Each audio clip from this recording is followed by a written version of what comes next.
Namaste, my witchlings, and welcome to our self-care for today. This is a gentle reminder that caring for yourself is not laziness, weakness, or selfishness. It is absolute necessariness. So let's take a moment together here to talk about rest, balance, boundaries, and those small ways we can care for ourselves today. We start with our Sanskrit segment. That's the word I'm looking for. All right, witchlings. It is time for the Sanskrit bit, where we explore the wisdom, philosophy, and deeper meanings behind the Sanskrit words and concepts woven through yoga practice and, well, everyday life. So let's dive into this week's word and see what wisdom it has to offer us. So today, we are wrapping up our week with asana. Over the past week, we've explored asana from several different perspectives. We've talked about how asana means far more than a yoga pose, how we've talked about presence over performance, talked about meeting ourselves where we are, and about listening to the wisdom of our bodies. We've talked about trust. And as we bring all of these conversations together, I honestly think they point towards a single truth. Asana is ultimately about coming home to yourself. Now, I know that sounds insanely simple and maybe even just a little bit cliche, but stay with me here.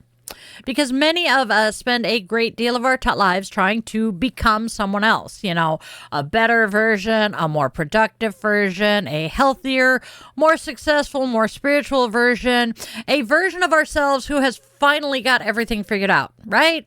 We are constantly reaching towards some future self who is somehow more worthy than the person we are today. And while growth is important, there's a huge danger hidden in that mindset. If we're always focused on becoming someone else, we never really learn how to be with ourselves. We never learned how to appreciate ourselves, much less trust ourselves and inhabit our own lives. And that's where asana offers something profoundly different, because it doesn't start with achievement. It begins with presence, a seat, which is the literal translation, a breath, a moment of awareness, and a willingness to stop running long enough to notice what's already here. And what we've discovered this week is that presence leads to awareness. Awareness leads to understanding, understanding to trust, and trust leads to a deeper relationship with ourselves. Not because we've become perfect, oh gods no, but because we've become honest. We become willing to listen and pay attention and acknowledge our own experiences. And that's not always easy. A lot of us have spent years and years learning to look outside ourselves for answers, for validation, for permission, for worthiness. But yoga keeps inviting us back inward, back to our body, our breath, back to awareness, and really back to ourselves. And I think that's one reason asana remains so relevant today. Because in a world that profits from our disconnection, choosing connection becomes an act of resistance. In a world that constantly tells us that we're not enough, choosing presence actually becomes an act of courage. In a world that encourages us to become someone else, choosing to come home to ourselves becomes an act of freedom. And that, my witchlings, is where I'd like to leave this week's conversation. Not with yet another goal or another thing to accomplish, with a question. What would change if you trusted that who you are right now is worthy of your presence, attention, and care? Not someday. Not after you've fixed everything, and not after you've become someone else. I'm talking right here, right now. What would change if you trusted that who you are right now is worthy of your presence, your attention, and your care? Sit with it, journal about it, and carry it with you through the weekend. And that, my lovely witchlings, is our week with asana and our Sanskrit for today. Now we get our harmony card.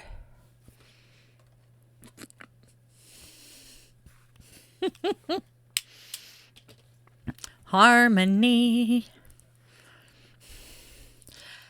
All right. Harmony. Take notice of the situations and conversations that upset you. Why do you feel the way that you do? Uncover your truths in these moments. It is all information for your growth. Reflect on your participation during a conversation. Are you reacting or responding? Give yourself patience as you ponder what it would be. Wait a minute. Give yourself patience as you ponder what it would be like to just be, as tough experiences show themselves. That's our harmony for today. And now,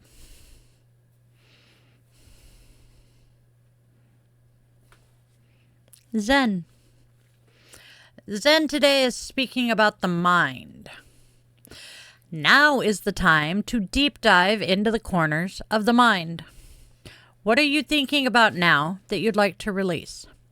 Have you recently been told something you cannot let go, or is there something you're holding on to that you're not able to release at this time?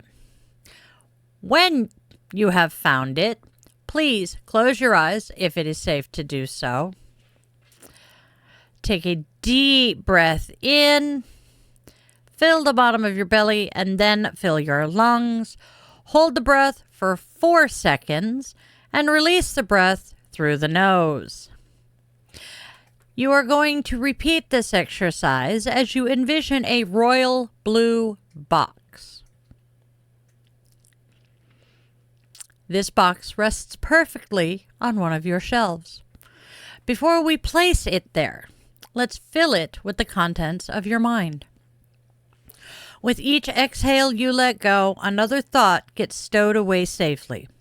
You are welcome to keep them in the box and retrieve them whenever you feel ready.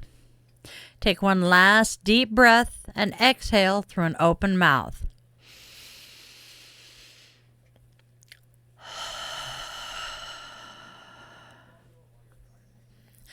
Not while you're driving, my friends. When complete, repeat aloud, I am not my mind. That's our Zen for today.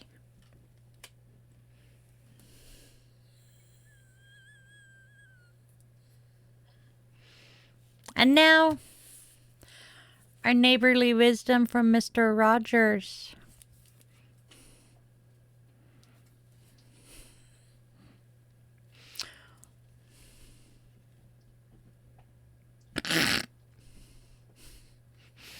All right, y'all. Neighborly wisdom from Mr. Rogers. It's a short one today. Understanding love is one of the hardest things in the world.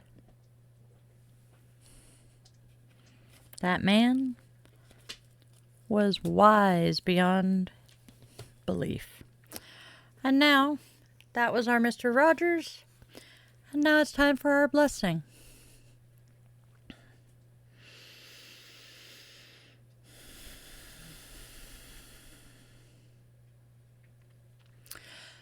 May your feet remain firmly rooted in the earth, your heart open to wonder, and your mind at peace with life's unfolding mysteries. May you find the courage to trust yourself when the path ahead is unclear, the wisdom to pause before reacting, and the grace to honor both your growth and your need for rest. May every ordinary moment become an opportunity to reconnect with what truly matters, and may you walk through this day knowing you are supported, guided, and deeply connected to the world around you. May your spirit stay curious, your practice stay authentic, and your inner fire burn bright with kindness, compassion, and hope. So may it be. Blessed be. Namaste, my witchlings.